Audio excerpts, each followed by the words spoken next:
آج کی تاریخ کے اندر بھی لوگ یزید کی حمایت کا دم کرتے ہیں۔ یزید استعارہ ہے ظلم و جبر کا، جور و زیادتی کا۔ کس طرح کوئی یزید کے ساتھ کھڑا ہو سکتا ہے؟ جس کے ساتھ کوئی کھڑا ہو اس کو کچھ تو اس کے اندر نظر آنا چاہیے۔ اور پھر مجھے بتائیے کہ ایک طرف امام حسین ہو، ایک طرف یزید کھڑا ہے جس پہ پوری تاریخ کی گواہیاں ہیں کہ وہ شرابی تھا، وہ بندروں کے ساتھ کھیلتا تھا، اس کی پرورش ایک عیسائی قبیلے میں ہوئی، اس کی ماں کو طلاق دے دی تھی حضرت امیر معاویہ رضی اللہ تعالیٰ عنہ، اور جا کے ایک قبائلی علاقے میں اپنی ماں میسون کے ساتھ اپنے نانا بہدل کی تربیت کے اندر اس نے شب و روز گزارے ہیں اور پروان چڑھایا۔ ایک وہ ہے، اور دوسری طرف جس نے حضور کا لعاب لیا، حضور کے کندھوں پہ کھیلا، آغوش میں پرورش پائی، حضور علیہ السلام کے کندھوں پہ سوار ہوا، حضور سجدے میں ہیں تو حالت سجدہ میں حضور کی پشت پہ بیٹھا، حضور علیہ السلام کی قربت کا نور پایا، جس کے گھر کا دروازہ مسجد نبوی کے اندر کھلتا تھا، وہ حسین ہے۔ اور پھر حضور نے خبر کیا دی؟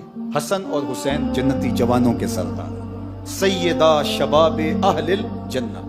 ایک طرف وہ کھڑا ہے جس کو حضور کی زبان سے جنتی جوانوں کا سردار کہا گیا، اور دوسری طرف ایک ایسا شخص کہ جس کی زندگی گناہوں سے، بدکاریوں سے، شریعت کی خلاف ورزیوں سے، جور و جبر، ظلم اور زیادتیوں سے بھری پڑی ہے۔ دوسری جانب وہ کھڑا ہے۔ میں تو نہیں موازنہ کرتا، موازنہ ہے ہی نہیں۔ چے نسبت خاک را بعالم پاک، کہاں حسین ابن علی اور کہاں یہ ناپاک شخص۔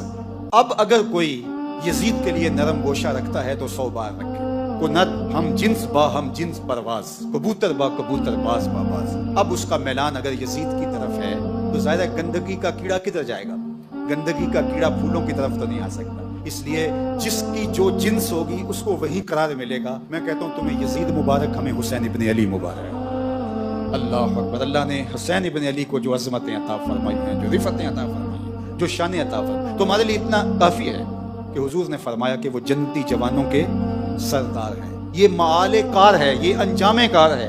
یہ حضور نے ان کے معاد کو بیان کیا۔ مجھے بتاؤ، جو باطل پر لڑے اور بغاوت کرے اور عدول کرے اور وہ جنتی جوانوں کا سردار بن جائے، ایسا تو ممکن نہیں ہے۔ یہ بات ذہن میں رکھو، جنت کی سرداری اسے ملے گی جو کرائیٹیریا پہ پورا اترے گا۔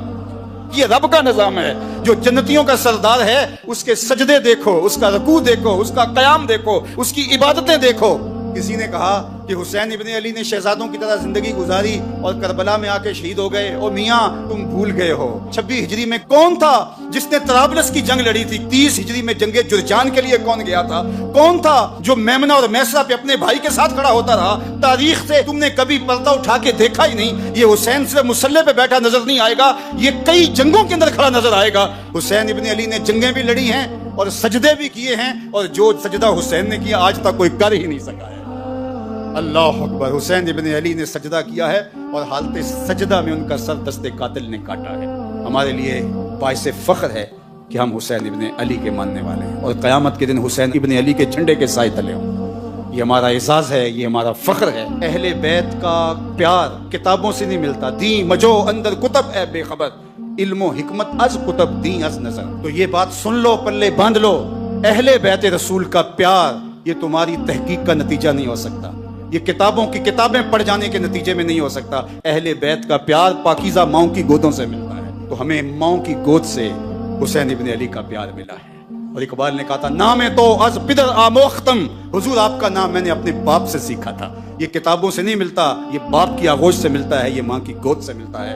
اللہ تعالیٰ اہل بیت رسول کی محبت ہمارے رگ و ریشہ میں محو نفوذ کر دے۔ اور یہ بات ذہن میں رکھیے کہ اہل بیت کی محبت اصحاب رسول کے ساتھ کسی عداوت کا سبب نہیں بنتی، اور یہ بھی ذہن میں رکھیے کہ اصحاب کی محبت اہل بیت کے ساتھ دشمنی اور بغاوت کا ذریعہ نہیں بنتی۔ اہل بیت نبوت بھی ہماری آنکھوں کے تارے ہیں، اور اصحاب پیغمبر بھی ہمارے دلوں کا قرار اور سکون ہے۔